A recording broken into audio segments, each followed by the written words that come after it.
Hello everyone, mga kapalangga. Alam niyo mga kapalangga. So, mamimiss ko si Baby Amber mga kapalangga kasi nga.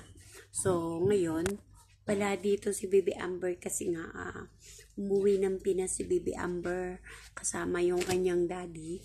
So, ayun.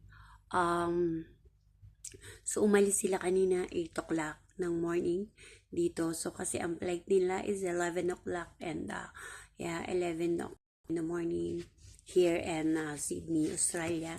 So, then Sydney to Manila, Philippines. So, ayan. So, ngayon mga kapalangga, so mamimiss ko ang aking apo na si Baby Amber. Kasi syempre, di ba, walang mangungulit sa akin. Walang, di ba, syempre, padede siya. So, walang takbo-takbo, walang kulit-kulit, walang, di ba, kwek-kwek, ganyan. So, walang mang-iinis sa'yo, yung ganyan, di ba? Kasi kulitan time kami minsan, mga kapalangga. Nagkukulitan time na rin kami ng aking apo na si Baby Amber, mga kapalangga. Kaya ngayon, so, mamimiss ko yung batang yun kasi nga, so, 1 week yata sila na stay ng Pinas ng daddy niya. So, ayun.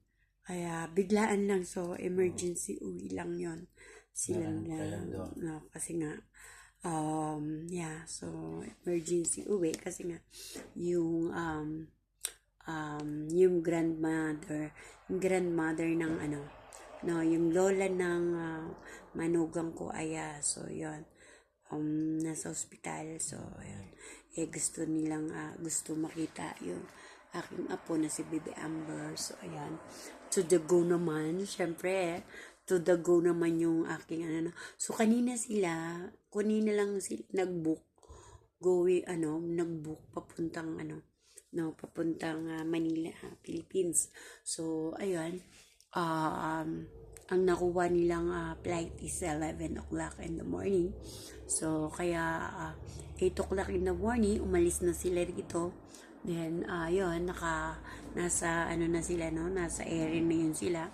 Kasi nga, ang oras dito, anong oras sa sa'yo pa? So, 1 o'clock na rito, no? 1 o'clock na pa, no? So, yun, nasa 1 o'clock na ngayon.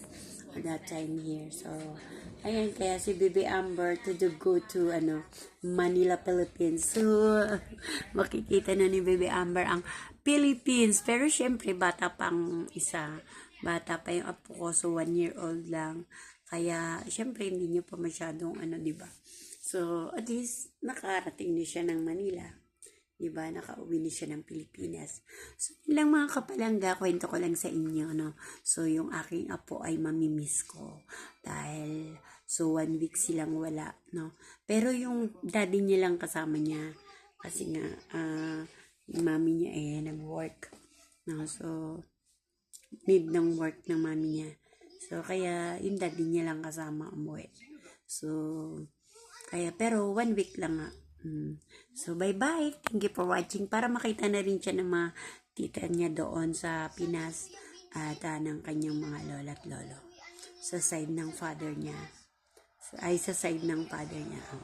So, ayun mga kapalangga. Share ko lang sa inyo, no? Ang mamiss kong apo na si Baby Amber. So, bye-bye. Thank you for watching. God bless everyone. See you next video.